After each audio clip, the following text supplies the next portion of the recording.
Muy bien, retomando y continuando con el tema de las metodologías de evaluación de los factores de riesgos ergonómicos, habíamos mencionado que existe una gama interesante de métodos que evalúan distintos tipos de exigencia que podemos llegar a encontrar en esa evaluación de factores de riesgo. Por ejemplo, la carga física, la carga postural, la carga mental, la carga neurosensorial. Y existen distintas metodologías dependiendo los lugares donde estamos visualizando el factor de riesgo. Ejemplo, aquí ven en carga física, si tomamos, por ejemplo, movimientos repetitivos, podemos tomar alguna metodología específica. Si en carga postural estamos tomando una zona compleja como el hombro, se sugiere el método Rula, por ejemplo. El método LES, como ven aquí, un poco cruza casi todos los tipos de exigencia, tanto física postural o mental o neurosensorial, y es el que vamos a ver ahora a continuación y vamos a explicar en profundidad. El método LES es un método francés del Laboratorio de Economía y Sociología del Trabajo de Francia, donde tiene su característica que es un método cualitativo, no cuantitativo, es un método cualitativo, donde ustedes ven aquí evalúa distintas partes que dentro de la seguridad y higiene a nosotros nos conviene esta utilización. Es bastante interesante también que ustedes puedan utilizarlo no solamente para estas evaluaciones ergonómicas, sino también para análisis de puestos de trabajo desde la perspectiva de la seguridad industrial. Y como ven, las variables que se evalúan son entornos físicos, carga física, carga mental, los aspectos psicosociales, los tiempos de trabajo. Entonces, dentro de cada uno de ellos tenemos distintas variables a evaluar que nos van guiando la metodología. Como por ejemplo, si nosotros vemos carga física, que puede ser asociado a la manipulación manual de cargas, vemos carga estática, o sea, una persona quieta que sube y baja cosas, o una carga dinámica, una persona que además de subir y bajar, se desplaza para poder llevar una carga. El tema ambiental está considerado aquí en el entorno físico y también interesante estos últimos ítems que tienen que ver con la carga mental y los aspectos psicosociales. Entonces ya comenzamos a observar una forma organizacional de hacer el trabajo. Entonces vemos el apremio del tiempo, si se trabaja a una velocidad inadecuada, que eso es uno de los factores generalmente se encuentran en la investigación de los accidentes, la complejidad de la tarea, la atención que tiene que tener la persona en la tarea o no. El aspecto psicosocial podemos ver un tema importante que es la comunicación, por ejemplo, la relación con el mando, con los supervisores o con la gerencia. Entonces, todas esas cuestiones uno los va valorizando y los enfoca desde una manera cualitativa. Entonces, el es como un disparador que puede ser, digamos, dentro del trabajo que pretendemos realizar de evaluación de un puesto de trabajo para la finalización de la cursada y para el examen final, el LES puede ser un disparador interesante de esa evaluación, ¿sí? Entonces, luego el LES va a ir asociado tal vez a alguna metodología un poco más puntual y de carácter cuantitativo. Yendo a metodologías que tienen que ver con la evaluación generalmente de cargas posturales, vemos el método RULA, ¿no? Que es un método de evaluación rápida de extremidades superiores. Ese método permite analizar las posiciones de los miembros superiores del cuerpo, brazo, antebrazo, muñeca, y del tronco, del cuello y piernas, ¿no? Entonces, lo que permite este método ver tanto las posturas estáticas como dinámicas y puede, digamos, tenerse también presente cuando existen cambios bruscos de las posturas o existen posturas inestables. ¿Sí? Nosotros veíamos en clase, en la última clase presencial, una situación de trabajo que está en el trabajo práctico 2, donde veíamos una postura inestable, ¿sí? De una persona que estaba con un martillo neumático. Entonces, quizás ese tipo de situación pueda ser evaluada por este método. Este método tiene distintas partes digamos, de evaluación, entonces se fundamenta en dos grupos principales, conformado por el miembro superior y otro grupo principal, donde comprende los miembros inferiores, ¿sí? Donde en ese miembro inferior no solamente tengo en cuenta las piernas, sino también el tronco y el cuello. Entonces, mediante ciertas tablas que están asociadas a este método, se genera una puntuación que lo define el mismo método y van proporcionando una serie de valores donde vamos viendo los riesgos. Este sería un diagrama simple de cómo ir haciendo la evaluación. Entonces, lo que nos indica el método es qué es lo que tenemos que mirar para luego cualificar y generar distintas puntuaciones, ¿sí? Se puntúa un grupo global que está compuesto, en este caso el grupo A de brazo, muñeca, antebrazo y giro de muñeca, y la puntuación del grupo B asociada al cuello, tronco y piernas. Esto luego lo tenemos que, esta puntuación inicial, tenemos que ver si en esa actividad está asociado también el proceso de fuerzas, ¿no? Si esa persona, además de generar ese movimiento o esa mala postura, tiene una actividad muscular significativa donde se generan cargas o fuerzas, eso hace que se adicione otro puntaje y se genera la puntuación final de acuerdo a los dos grandes grupos, ¿sí? Esos niveles o esas puntuaciones esas puntuaciones generan distintos niveles de actuación, ¿sí? Entonces, dependiendo la valoración final del método, como ven aquí, nosotros tenemos un seguimiento y el método lo estipula.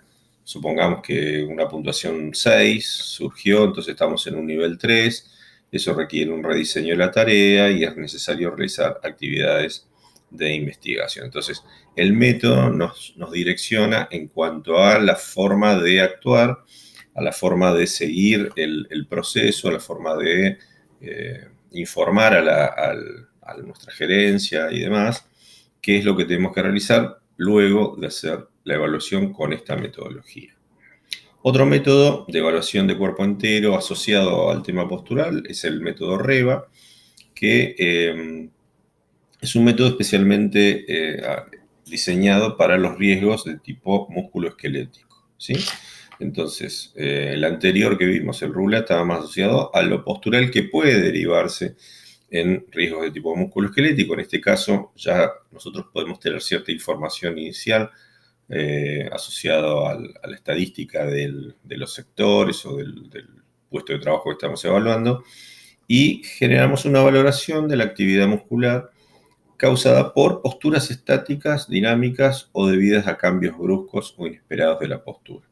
O sea que esto está en función de lo que ustedes vayan a observar o analizar. Y entonces, si ustedes observan que existen posturas estáticas, dinámicas, existen cambios bruscos o inesperados en las posturas, pueden utilizar este método de valoración cuantitativa.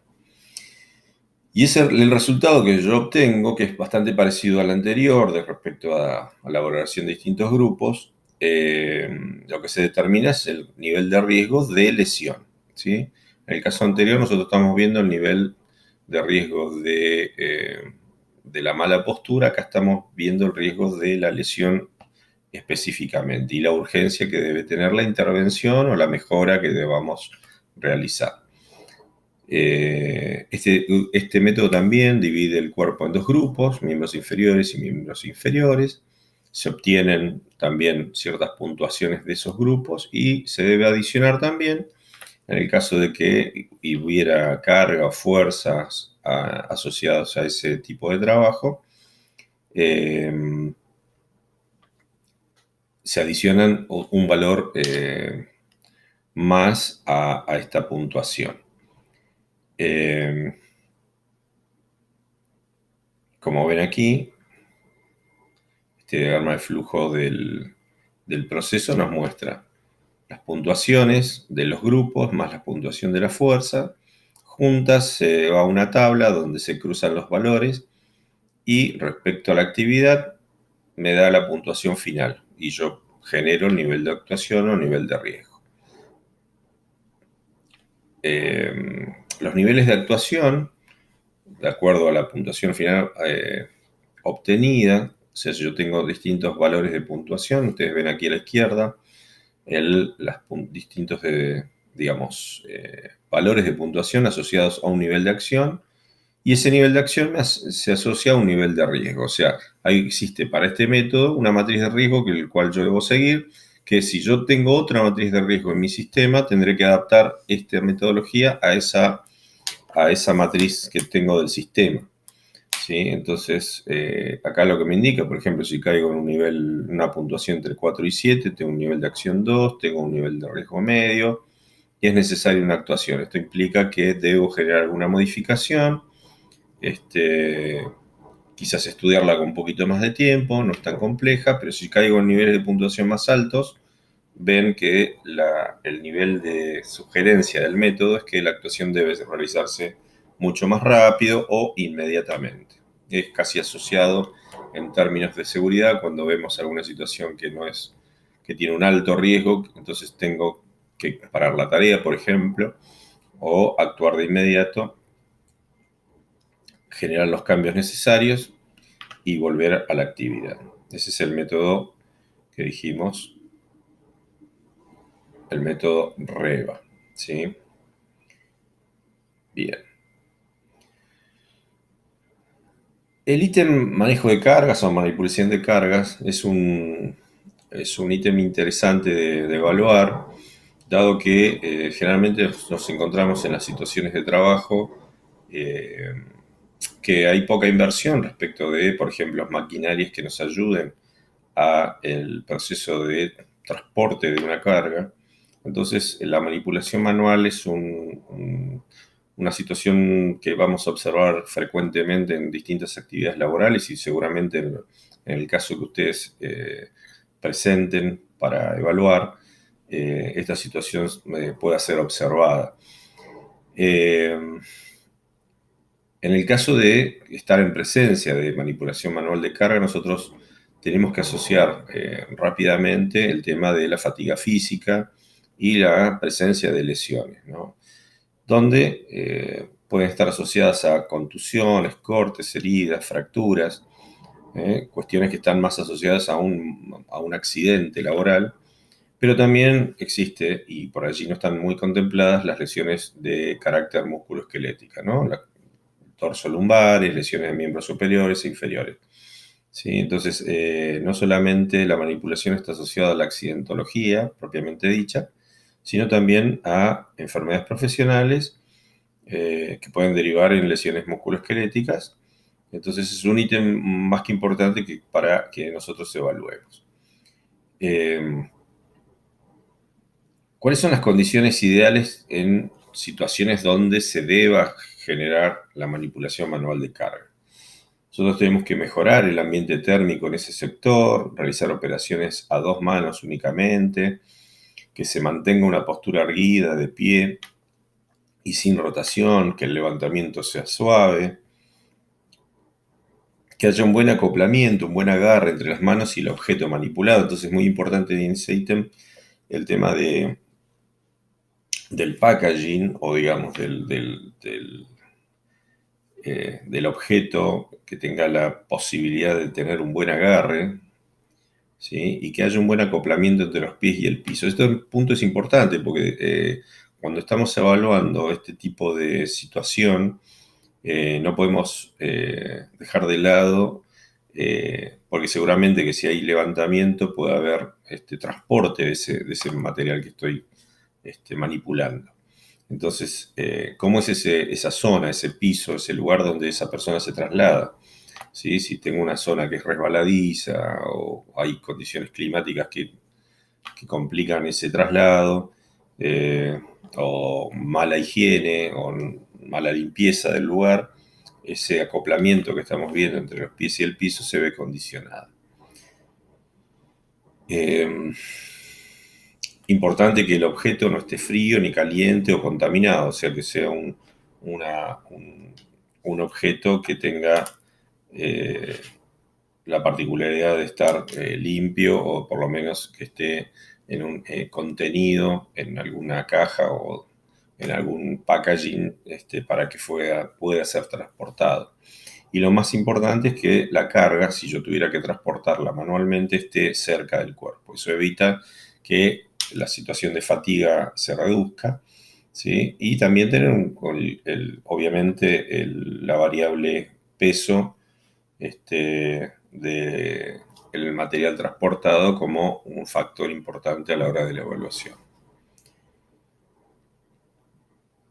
Teniendo en cuenta el método del Instituto de Higiene y Seguridad del Trabajo de España, como ven acá, eh, nosotros vemos aquí en general el peso máximo de la carga, que puede estar entre 25 kilos, ¿sí? Si el peso aumenta, nosotros tenemos que generar factores de corrección. Esta fórmula nos indica de una manera teórica, como ven aquí en el gráfico, se ve un poco más claro. Cuanto más cerca y más cerca del cuerpo, y cuanto más utilización tenga yo de una postura más neutra, el peso aumenta. ¿Ven? Acá los 25 kilos están en una zona donde el brazo y el antebrazo configuran 90 grados. ¿Sí? Si yo tuviera que estirar la mano, ya el peso baja. O sea, si yo tuviera que hacer el esfuerzo o tuviera que retirar el brazo para hacer el esfuerzo y llevar la carga, ven que en la columna de la derecha el peso disminuye. Asimismo, cuando estoy generando una carga desde una zona baja de la altura de los pies. Esto lo que me indica es lo siguiente: si mi plano de trabajo de agarre de la carga está en la zona media de mi cuerpo, como ven, los pesos son un poco más altos. Si yo tuviera que agacharme para buscar un peso a una distancia, los pesos disminuyen, ¿sí? Lo mismo a la altura de la cabeza. Esto nos puede dar una guía de, supónganse, una zona de almacenamiento, cómo distribuir de acuerdo a los pesos las distintas cargas, ¿sí? Supónganse que esto fuese una vitrina donde tengo distintos estantes y guardo distintas cosas. Entonces esto me puede guiar a mí para decir dónde coloco las distintas cajas o elementos que tuviera que transportar que tienen distintos pesos. Los más pesados estarían en la zona media del cuerpo, ¿sí? Para ser fácilmente tomados, e ir variando los pesos de acuerdo. Si me tengo que agachar, por ejemplo, tendré que poner las cosas de 14 kilos u 8 kilos, y si hay una estantería a la altura de mi cabeza, no deberán superar los 13 o 7 kilos de acuerdo a la profundidad de esa estantería. Asimismo, si yo tuviera que estar sentado y tuviera que manipular, que puede ser una línea de producción, por ejemplo, esa posición neutra no debería superar la carga los 5 kilos. O sea, en esta situación de sentado, yo puedo manipular cosas pequeñas. Entonces, esto nos da una buena dimensión, digamos, de cómo manipular una carga, ¿sí? Los pesos probables que yo puedo tener. ¿Sí? Esos pesos están en función, me adelanté un poco y quiero mostrarles. ¿Sí? Las variables que generalmente se tienen en cuenta es la distancia horizontal, ¿sí? Desde el centro del cuerpo, ¿sí? y la distancia vertical. ¿Sí? Esas son las dos variables que nos condicionan y pueden generar mayor riesgo si se rompe esta postura neutra que estamos observando aquí. Entonces, existen distintos para el dimensionamiento eh, de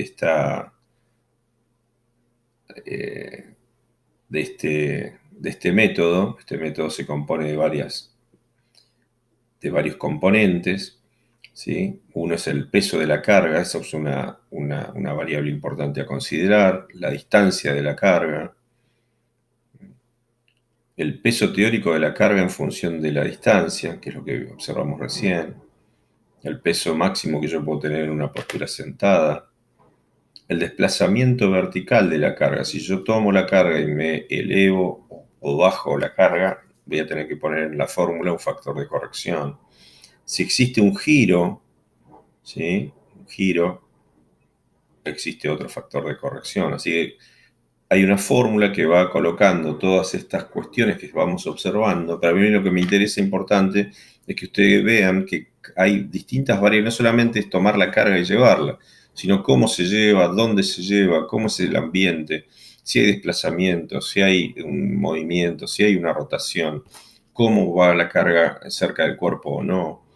Entonces todas esas variables son importantes, como asimismo también, como ven, el agarre de la carga. Si el agarre de la carga es bueno, si es malo, este, y lo más importante es la frecuencia de manipulación. Si se hace en un segundo durante 8 horas o lo tengo digamos, en una duración mucho más grande.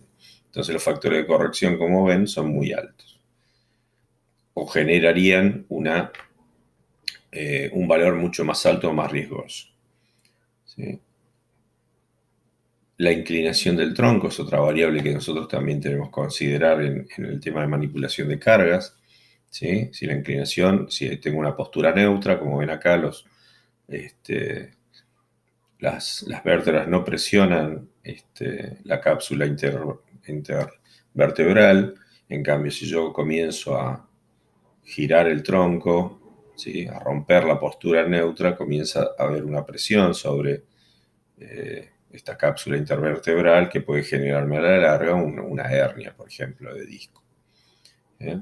El tamaño de la carga es importante, ¿sí? Y para ello, lo importante de considerar como variables adicionales que podemos tener en cuenta es el manejo de cargas a través de las paletizaciones, grúas, carretillas, sistemas transportadores, cajas, etcétera. Digamos, cualquier variable que nos permita evitar todas esas malas posturas son variables adicionales y favorables a la hora de la manipulación.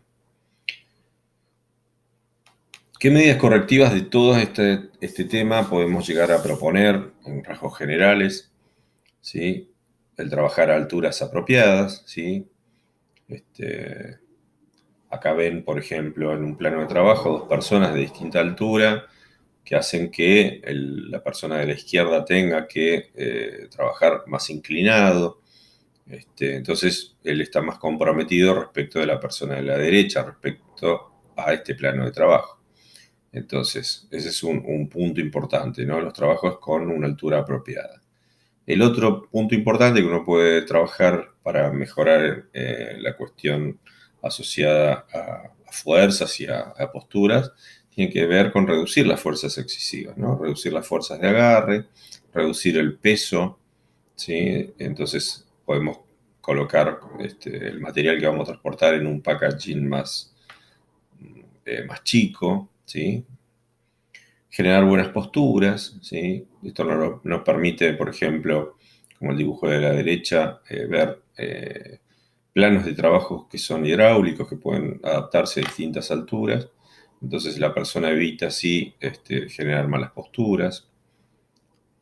Reducción de posturas forzadas, ¿sí? Si está trabajando de rodillas, un mecánico, por ejemplo, una simple silla con ruedas donde pueda desplazarse, hace que esa fatiga que puede generarse por la compresión en la zona de las rodillas se reduzca y pueda trabajar de una manera más cómoda.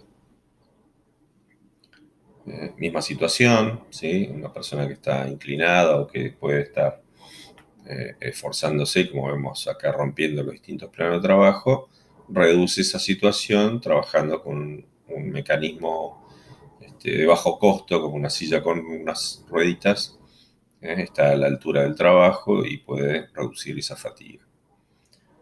Respecto a los planos de trabajo, existen plataformas ajustables, como ven acá esta foto de acá abajo a la izquierda, es muy clara, el mismo plano de trabajo, una persona mucho más alta que la de la derecha. La de la derecha adaptó el plano de trabajo, ¿sí? Con una plataforma ajustable y puedo así trabajar de forma neutra, ¿no? Que no exista una rotura de la neutralidad de los planos. Soportes que puedan sostener las herramientas. Acá hay una herramienta que ajusta tuercas de una maquinaria pesada. Bueno, esta misma puede estar soportada por un T3, que son, digamos, los elementos que a veces los asociamos a trabajos en altura y demás.